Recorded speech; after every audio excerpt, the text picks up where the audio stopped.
भगवान हमें हमेशा देखते रहते हैं। एक समय की बात है, एक छोटे से गांव में रमेश नाम का एक छोटा लड़का रहता था। गर्मियों के मौसम में वो गांव में घूम रहा था। घूमते घूमते उसने देखा कि एक घर के अंदर बड़ा सा आम का पेड़ है। उस आम के पेड़ पर बहुत सारे पके हुए आम लगे हुए थे। रमेश ने सोचा कि वो पेड़ से चुपके से आम तोड़ेगा और उसे घर ले जाकर बड़े मजे से खाएगा और अपने पिताजी को भी देगा।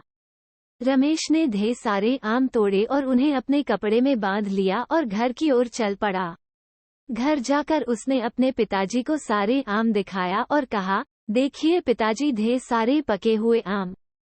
पिताजी ने रमेश की ओर देखा और फिर आम की ओर देखा और कहा, यह आम तुम कहाँ से लेकर आए हो?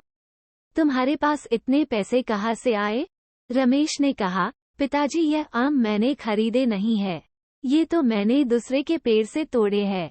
पिताजी ने कहा, इसका मतलब तुमने चोरी की है? रमेश ने कहा, जी नहीं पिताजी, मुझे वहाँ किसी ने नहीं देखा तो यह चोरी कैसे? पिताजी ने कहा, मेरे बच्चे, ये चोरी है। और इस बात का हमेशा ध्यान रखना कि जब हमें कोई नहीं देख रहा होता तब हमें ईश्वर देख रहे होते हैं। तुमने जो किया है वो गलत है। ये सुनकर रमेश ने पिताजी से माफी मांगी और कहा कि वो ऐसी गलती दोबारा नहीं करेगा और उनके बताई हुई बातों का हमेशा ध्यान रखेगा।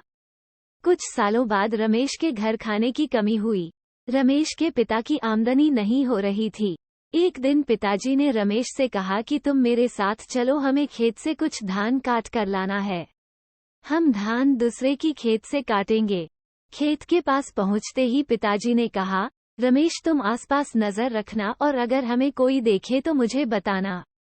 थोड़ी देर बाद रमेश ने कहा, पिताजी, हमें कोई देख रहा है। पिताजी तुरंत उठकर आसपास देखने लगे मगर उन्हें कोई दिखाई नहीं दिया। पिताजी ने रमेश से पूछा, यहाँ आसपास तो कोई भी नहीं है, तो हमें कौन देख रहा है? रमेश ने जवाब देते हुए कहा, पिताजी, आपने ही तो कहा था कि अगर हमें कोई ना देखे तो इसका मतलब हमें ईश्वर देख रहे हैं। ये सुनकर पिताजी की आंखें खुल गई और उन्होंने निर्णय किया कि अब वो कोई भी गलत काम नहीं करेंगे। कुछ दिनों बाद पिताजी की आमदनी फिर से अच्छी हो गई और वे फिर से खुशी से रहने लगे।